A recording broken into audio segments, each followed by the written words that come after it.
So first off, thank you for joining us today. Thank you for having me. So for those that don't know you, who is Renee Kolar? Well, Renee Kolar is from Jersey, so I was born in Bayonne. I grew up in Northborough, Mass., graduated Leominster High, went to Arizona State, graduated there, and I thought I'd throw my hat into the ring and go to New York City and audition to dance. And I ended up landing a showgirl job at Ringling Brothers Barnum and Bailey Circus. And so I did that for a year, and then I got a teaching degree, and then it led me to other things in my life. That's probably one of the more interesting, backgrounds that we've heard in this podcast. So talk to me. How do you go from that to being interested in yardscapes?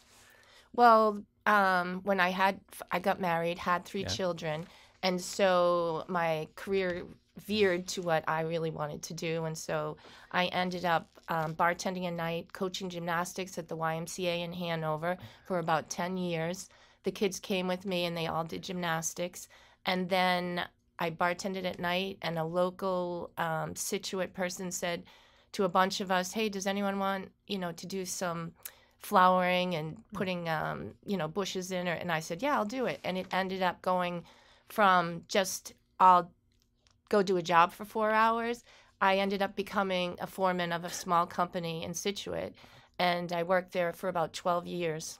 Wow. Mm-hmm. So when did you decide to go into business for yourself? Well, everybody has a COVID story, I feel. And so at the time, nobody knew what was going on, as everyone didn't know. Yeah. And the person that I was working for was wavering. He's like, "I don't know if we're going to have business. I don't know what." So I looked at to my two boys, James and Charlie, who have been working with me for probably 10 years as well.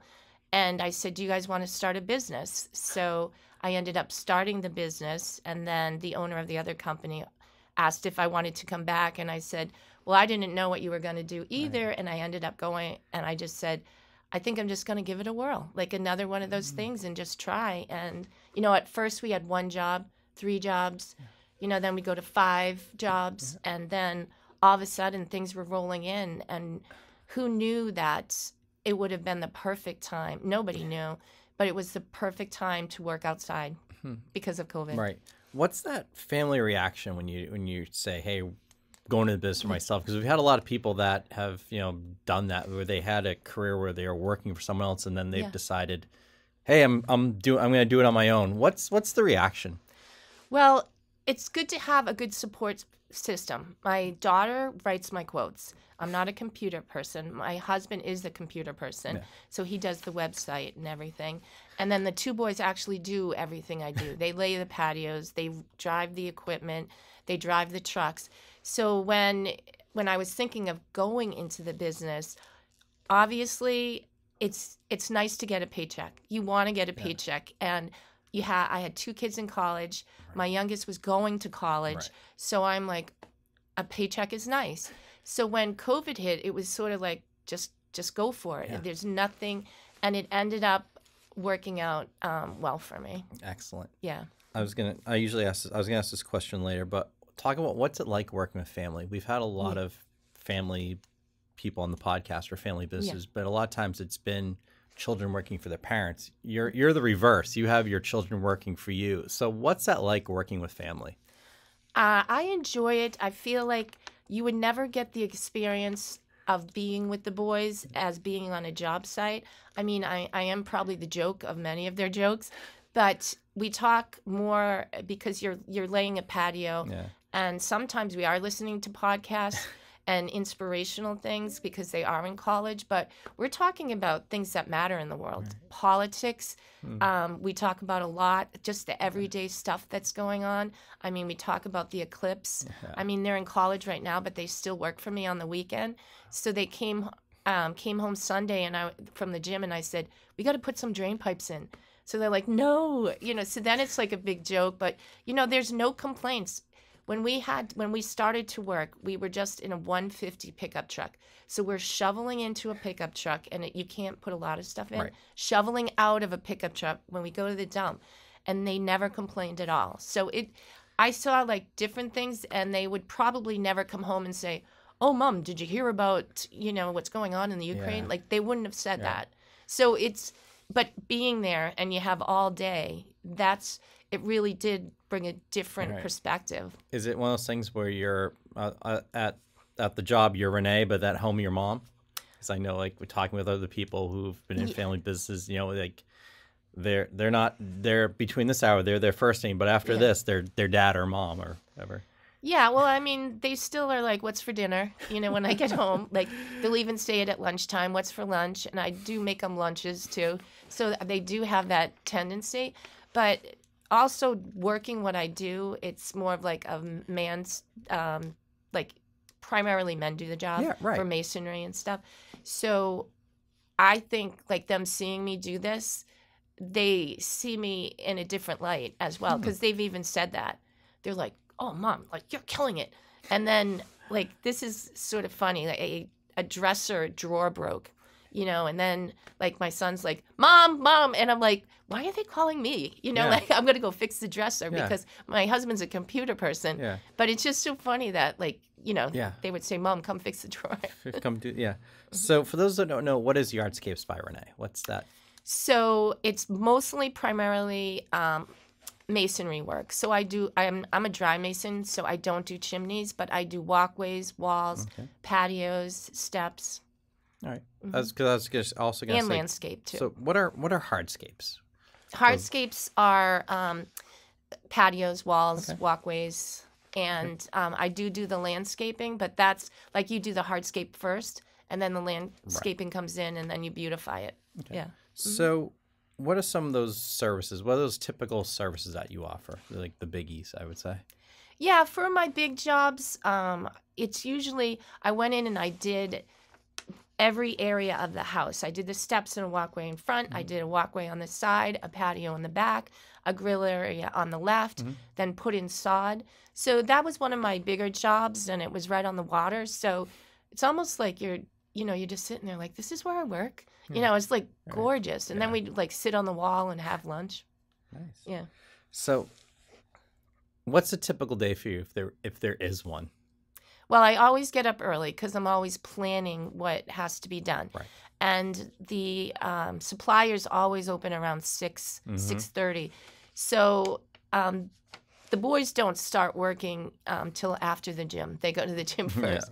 But you go get your material. You organize your day. Sometimes, since the boys do what I do, I'd have 2 crews running. So you have to plan. So it's not like a 9-to-5 job. You start, right when you get up, and then even if it's making lunches, and then after work, you have to go visit clients and customers and write up quotes. So it is an ongoing. And if I didn't have, like, people that, like, supported me, it would have been more difficult. But I have somebody there if they're even saying, oh, Mom, maybe do it this way. And I'm like, oh, yeah. So is it you're outdoors a lot. So is it a seasonal business, I would say? Or is there seasons where it's like really busy compared to others? It is a seasonal business. But last year I worked all the way through. It was absolutely amazing. We had like a couple days off here and there. This year, not so much. Everybody knows the rain was crazy this year. Right. Or you had a freezing pattern. So actually, I do, because I have a teaching degree, I substitute teach in the winter because I do not like to just be like idle and stuff like that. So I still keep busy. But it depends on the year. Right. And so it does work out for me. Yeah. So what are those like peak months where you're just like, I'm flat out busy? So right now you're getting quotes. Usually it's like more to March, but because the rain just kept coming down on us. So a lot of people are getting quotes right now. So then you have, about 15 jobs. You're going into the summer, but then all of a sudden, when the summer comes, you're like, oh, I have 50. Yeah. Like when I started out in my second season, I had 50 jobs going into that year, and so I went from just 8 months prior to it starting the business, and I'm like 1 job, 2 job, 3 jobs, 5 jobs, back to 1 job. Then I started the season with 50, and then that's another level of, oh no, now I'm like how do you plan those all out? Is that's I'm not good on a computer, like I said, so I actually do it old school. I do it in a notebook, And then I clip papers together. I clip like the material that we use just to have everything organized.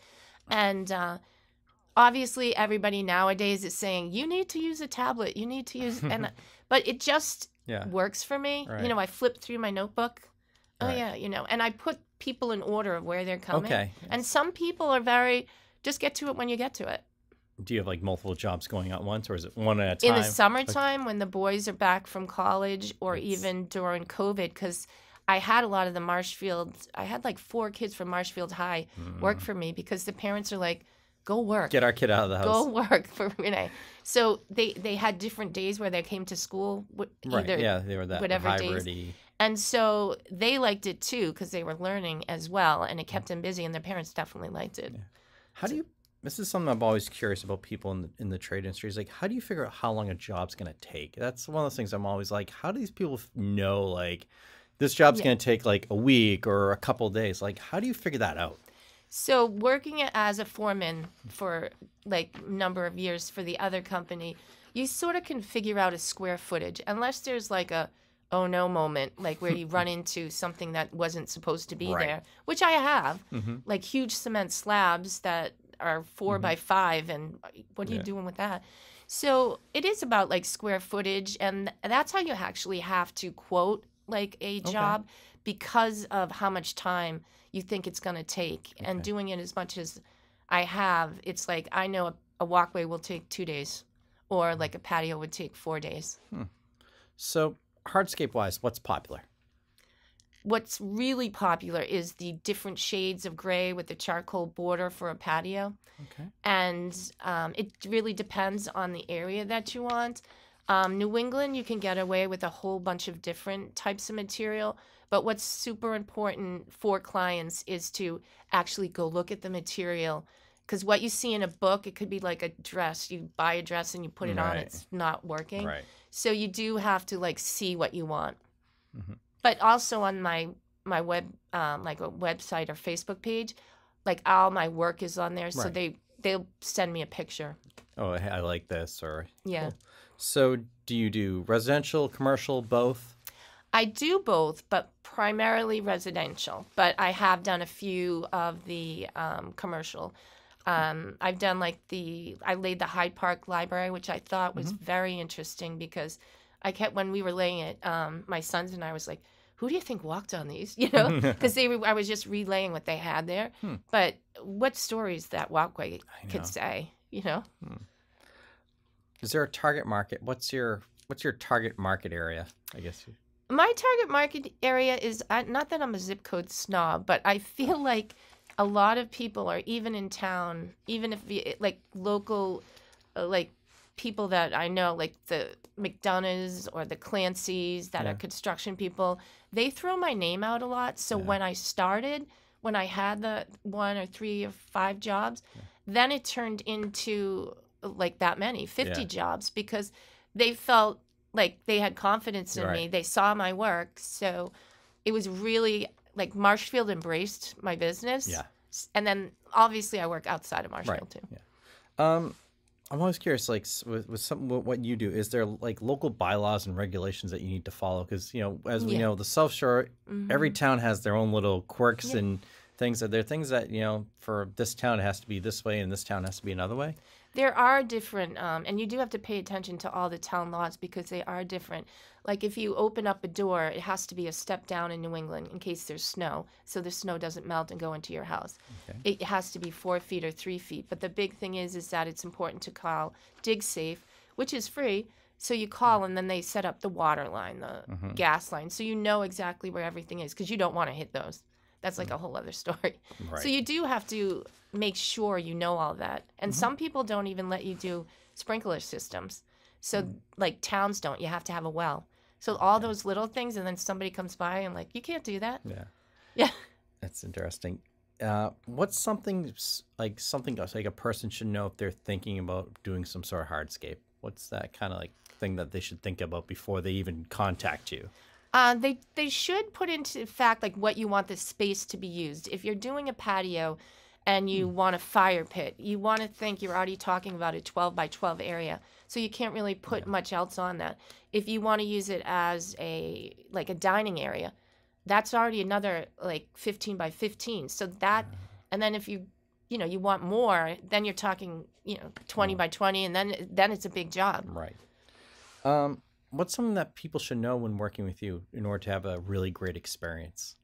What's really important is that I'm always on the job, and that I think in itself is that if they need to talk to me, I'm available, or if I'm getting material, my sons are there, and they can get in touch with me. Is there a favorite project or two? There are. I did love the one that I did in Wareham on the job, where it was one of my bigger jobs. I do like some of the smaller ones because you're not thinking about it. You're not squirrels are in your head at night. It's 4 by 10 walkway. One day. You can do it in your sleep. Yeah, exactly. Yeah. Is there a dream project? Well, just thinking about that, I'm in the middle of doing an addition for my mother, and so my yard is completely just a mud puddle right now. Right. But my dream project is to have that wonderful landscape, and I know all contractors that their house is the last house to get done. But it would really be good if I came home and I was oh, this is what I want. This is what I do for other people. Yeah, you're too busy doing it for other people to do it for yourself. So when you have the time, which I think that's kind of common for any person in that regard. It is. So you're our first guest that's been on a reality TV show. Okay. So talk about being on a reality TV show. You were on Tough as Nails season 4. What was that like? First off, how'd you get on it, and talk about the experience? So I originally liked the show Amazing Race, and I loved watching it. So I was asking my son James, hey, do you want to go on Amazing Race? So I'm looking it up, and then I see Tough as Nails, which is next to it, which is also a CBS show.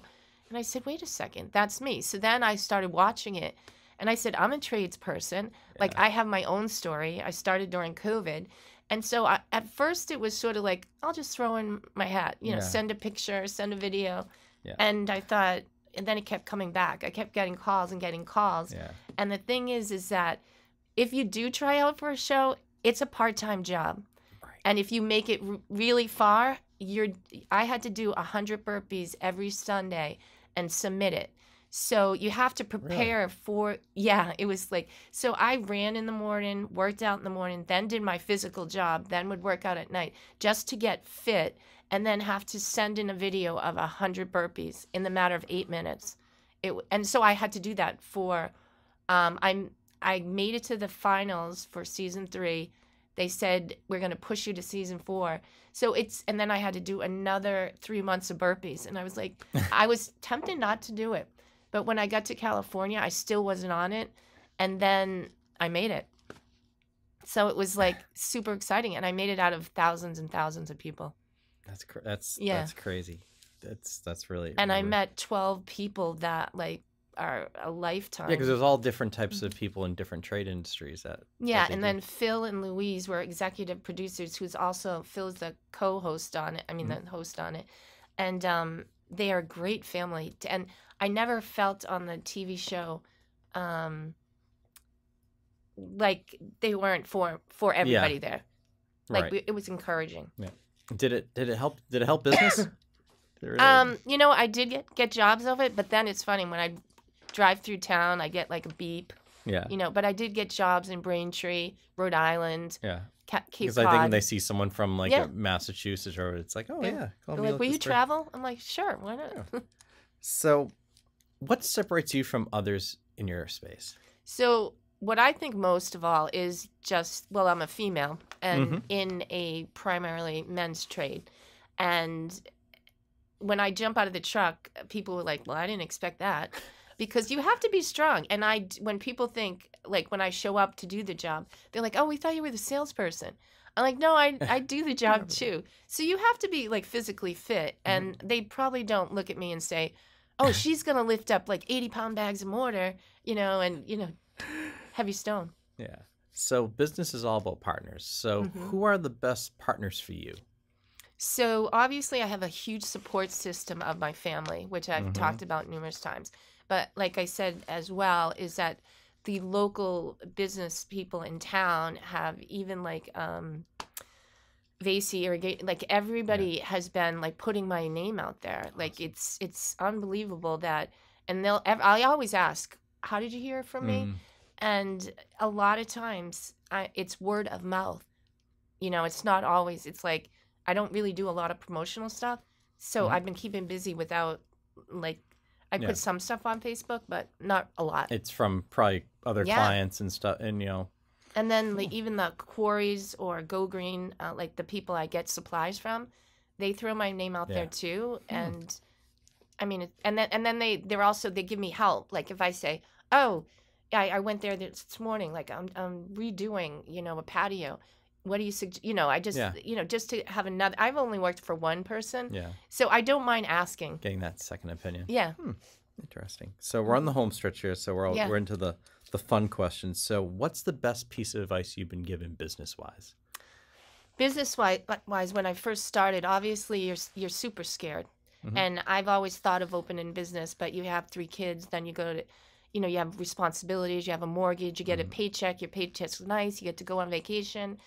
And like for business-wise, just to have faith in yourself is a huge importance. I like reached out to a really successful friend in California, and I said, do you have any advice? And the best advice he gave me was, don't, like when you get to a job, do it the best you can. Right. Don't chase the money. If you start chasing money, it's not going to come. But if you're really good at your job, the money will come. So, I mean that, and then he said, and he goes, and who wouldn't want to hire a mother and 2 sons? Like, you know, they're going to show up.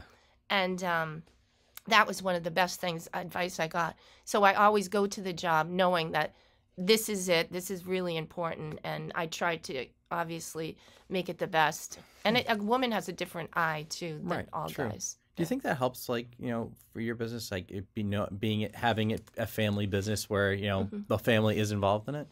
Yeah, and it's like the customers will sometimes sit out there and watch us, which is funny.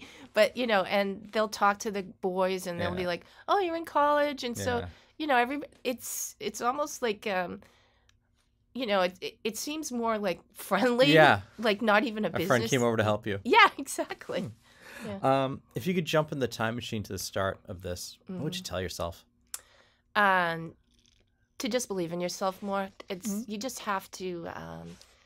It's like taking that leap of faith and just having courage. And if it didn't work out, like it just might have not have worked out, but it ended up working out. And even now that I have bigger jobs, now I have more challenges. But the more I like move forward, the more I want to even give back. So it's strange how there's no certain goal. Before I just wanted to get somewhere. Yeah. Now I want to do even more so that I could do more for people.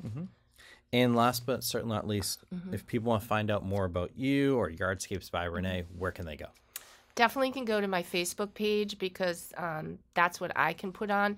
But my son started an Instagram page, Charlie did, and then my husband started a website page. And so it is like, even my aunt does my books. Like it's a whole family. Really? Like, because I can't be thinking about books if I'm trying to build a patio. So it's a combination of it's a good base there. Yeah. But you could definitely find all my information there. And I know I have to get out more stuff, but it's when you own a business as people that own it, you're a constant. Right. There's something to do all the time. Right. And it's great too, because when we talk a lot of business people, the most successful people are the ones that kind of outsource some stuff. They know they can't do every single thing on their own. And the fact that you have your family taking care of this part, someone else taking care of this part, like it allows you to focus on the things that you're great at. So, well, that's exactly that. Great. Well, Renee, thank you so much for joining us today. We greatly appreciate it. And want to wish you guys the best of luck, which we sure is going to be a busy spring and summer season for you. It looks that way. I'm looking forward to it. Thank you for having me. Great.